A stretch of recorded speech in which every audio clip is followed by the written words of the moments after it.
Good morning, students. So today we will read Frost at Midnight. So in previous lecture we have discussed about the poem. So without spoiling time, we should come to the point. And we need to read the poem line by line. So let's start. The frost performs its secret ministry. Frost, धुंध, performs its secret ministry. Secret रहस्यवादी या फिर गुप्त, ministry का मतलब होता है कोई मंत्रालय. ठीक है, तो इसका मतलब ये क्या कह रहा है? मिनिस्ट्री का मतलब होता है किसी चीज़ को कोई स्पेशल काम दिया गया है. शिक्षा विभाग का जो है वो अलग काम होता है, शिक्षा के क्षेत्र में काम होता है, या फिर गृह मंत्रालय का आंतरिक सुरक्षा और इन सारी चीज़ों को संभालने का काम होता है. तो सीक्रेट मिनिस्ट्री का काम होता है सीक्रेटली कोई काम करना. ठीक है, तो ऐसा लग रहा है जैसे कि फ्रोस्ट है, उसने कोई रहस्यवादी काम कर दिया है इस दुनिया पे. अनहेल्प्ड बाय एनी वाइंड, किसी तरह की कोई हवा नहीं चल रही है. मतलब फ्रोस्ट ने क्या किया है? जंगलों में, खेतों में, गांवों में, समुद्रों में, चारों तरफ क्या फैली है? धुंध फैली हुई है, फ्रोस्ट फैला हुआ है. तो यहाँ इसका मतलब हम इस चीज से भी ले सकते हैं कि क्या है कि प्रकृति है, ये क्या है? एक गवर्नमेंट कह सकते हैं, या फिर कोई मिशन हो सकता है. और इस मिशन में क्या कर रही है? फ्रोस्ट है वो अपना काम कर रही है सीक्रेटली. मतलब कि चुपके से जो कोई काम किया जाता है. तो हम इसको बहुत सारे अर्थ निकाल सकते हैं, लेकिन ये साधारण अर्थ की बात करें तो ये है कि फ्रोस्ट ने अपना काम कर दिया है. मतलब कि पूरी दुनिया पे क्या कर दिया है? इसने कोहरा जमा दिया है. अनहेल्प्ड बाय एनी वाइंड, और किसी तरह की कोई हवा नहीं चल रही है. यदि हवा चलती तो धुंध हट जाती. नेक्स्ट, यहाँ क्या हो गया है? फुल स्टॉप है. यहाँ हमारी बात खत्म हो चुकी है. आगे वाली बात क्या कह रहा है? The owlets cry come loud. Owlets cry come loud. Owlet, छोटा ओवल जो होता है. ठीक है, ओवलेट, ओवलेट का मतलब होता है छोटा उल्लू. ठीक है, छोटा उल्लू है, उसकी आवाज़ आती है कम लाउड, उसकी आवाज़ तेज़ी से आती है. And hark again loud as before, और एक बार आवाज़ आती है. किसकी? उल्लू की आवाज़ आती है. एंड क्या होता है? The sound comes again. मतलब कि सुनो. And hark again loud as before. उल्लू की आवाज आ रही है, सुनो. फिर से आवाज आ रही है, और वो भी क्या है?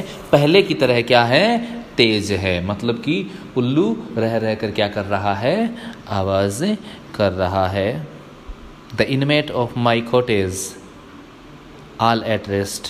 The inmate of my cottage, मेरे कॉटेज के जो मेरे इनमेट्स हैं, मेरे साथ रहने वाले हैं, ऑल एट रेस्ट, सारे के सारे सो रहे हैं. तो यहाँ इनमेट्स ऑफ माई कॉटेज का मतलब ये नहीं है कि किसी कॉटेज में रह रहे हैं, या फिर किसी जेल की किसी शाखा, मतलब कि जेल के किसी कोने में रह रहे हैं, किसी कॉटेज में रह रहे हैं. नहीं, ऐसा नहीं है. कॉटेज का मतलब होता है जहाँ आपका आश्रय होता है. ठीक है, इनमेट्स का मतलब साथ में रहने वाले. तो जो साथ में रह रहे हैं वो लोग सारे के सारे क्या कर रहे हैं? सो रहे हैं. They have left me to that solitude, वो मुझे उस खामोशी के हवाले छोड़ गए हैं. विच सूट्स अब्स्ट्यूजर म्यूजिंग्स, ऐसी खामोशी जो कि क्या करती है? सूट करती है. एब्स्ट्यूजर म्यूजिंग, एब्स्ट्यूजर म्यूजिंग का मतलब कि डीप थॉट्स जो होती हैं, या फिर एब्स्ट्रैक्ट थॉट्स जो हमारे दिमाग में उपजती हैं, उनको शूट करती हैं. म्यूजिंग का मतलब होता है यहाँ थॉट्स के लिए आया है म्यूजिंग। म्यूज का मतलब वैसे विद्या होती है, ठीक है। तो ये कह रहा है कि हमारे दिमाग में जो एब्स्ट्रैक्ट थॉट या फिर एब्स्ट्रूजिंग थॉट्स जो होती हैं, जो डीप थॉट होती हैं, हर किसी के दिमाग में वो नहीं जाती हैं। ये जो सॉलिट्यूड होती है ये इनको पनाह देती है, मतलब कि इन सॉलिट्यूड की वजह से ही ऐसे विचार हमारे दिमाग में आते रहते हैं। Save that at my side, my cradled infant slumbers peacefully। और मेरी ही साइड में, मेरे ही पड़ोस में माई क्रेडल्ड इन्फेंट का मतलब होता है छोटा बच्चा, ठीक है। तो छोटा बच्चा जो मेरा है, जो कि क्या है, पालने में सो रहा है। क्रेडल का मतलब होता है पालने में सो रहा बच्चा। स्लम्बर पीसफुली, और आराम से सो रहा है। स्लम्बर का मतलब क्या है, आराम, सोना, एंड पीसफुली, आराम से क्या कर रहा है, सो रहा है। तो इसमें देखो हमारे सामने एक इमेज तैयार करी है कि चारों तरफ क्या है, कोहरा है। बार बार रह रहकर ओल की आवाज़ आ रही है। मेरा घर सुना है, बाकी जो लोग हैं वो सो चुके हैं, एंड कम्प्लीटली साइलेंस है। एंड ऐसी साइलेंस जिसमें हम क्या कर सकते हैं, डीप थिंकिंग कर सकते हैं। And bye my side my cradle infant is sleeping, और मेरा जो डियर बेटा है वो क्या कर रहा है, सो रहा है। It is calm indeed। ये वाकई बहुत शांत है, सो calm, इतना शांत है that it disturbs and vexes meditation with its strange and extreme stillness। ये खामोशी इतनी तेज है कि ये डिस्टर्ब कर रही है। एंड वैक्सेस, वैक्स का मतलब क्या होता है, बाधा डालना। And waxing meditation with its strange and extreme stillness. ये खामोशी इतनी खामोश है, इतना शांति, मतलब इतनी शांति है कि ये शांति हमें क्या करती है, डरा रही है, या फिर क्या कर रही है, मेरा जो मेडिटेशन है उसको क्या कर रही है, डिस्टर्ब कर रही है। तो ये देखो क्या कितनी खूबसूरत बात कही है कि कई बार हमें खामोशी भी डरा देती है, इतनी खामोशी भी हमें पसंद नहीं होती है। इतनी खामोशी कि हम अपने हृदय की धड़कनें सुन सकें। तो कई बार हम ऐसी चीज़ें सोच के भी क्या डर जाते हैं, फिर ऐसी चीज़ें सुन के भी डर जाते हैं।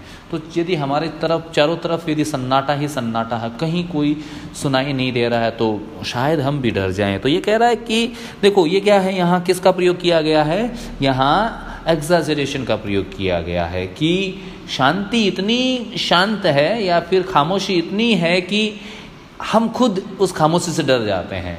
यूजुअली हम बहुत ज़्यादा आवाज़ों से डरते हैं, लेकिन ये कह रहा है कि हम खामोशी से ही क्या कर रहे हैं, डरे जा रहे हैं, या फिर ये मेरे मेडिटेशन को क्या कर रही है, डिस्टर्ब कर रही है।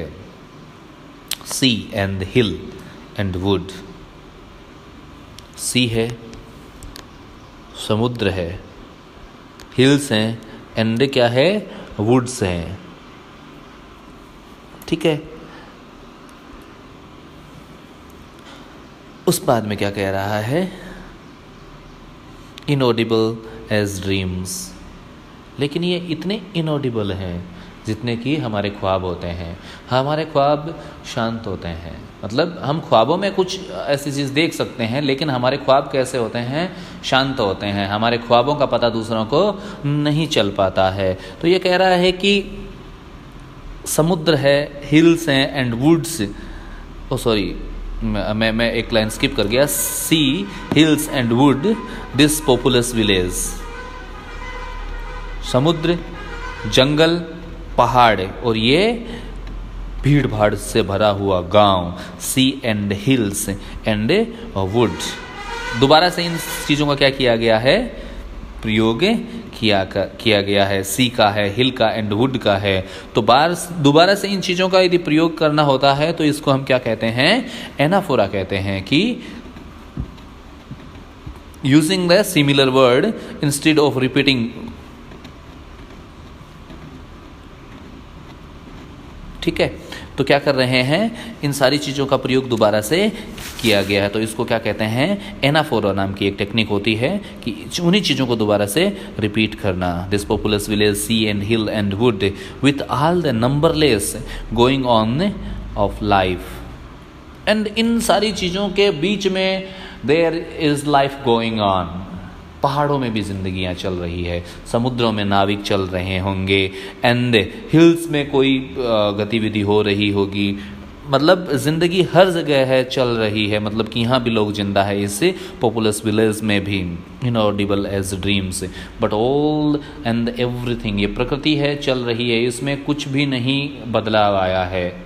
जो लोग समुद्र में हैं वो समुद्र में हैं, पहाड़ों पे चल रहे हैं, जंगलों में होंगे कुछ जानवर या फिर कुछ इंसेक्ट्स होंगे, एंड इस गांव में बहुत सारे लोग होंगे, but all are inaudible as dreams. जिस तरह से हमारे ख्वाब खामोश होते हैं, वैसे ही क्या है, ये सारी दुनिया क्या हो रखी है, अभी खामोश हो रखी है।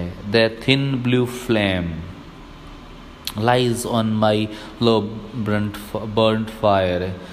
बस क्या है, द थिन ब्लू फ्लेम, एक हल्का सा ब्लू कलर का फ्लेम है, that is on my low burned fire, कम जलने वाली आग है, उसमें कुछ क्या है, ब्लू रंग का कुछ फ्लेम है, कुछ एक लपट उठ रही है।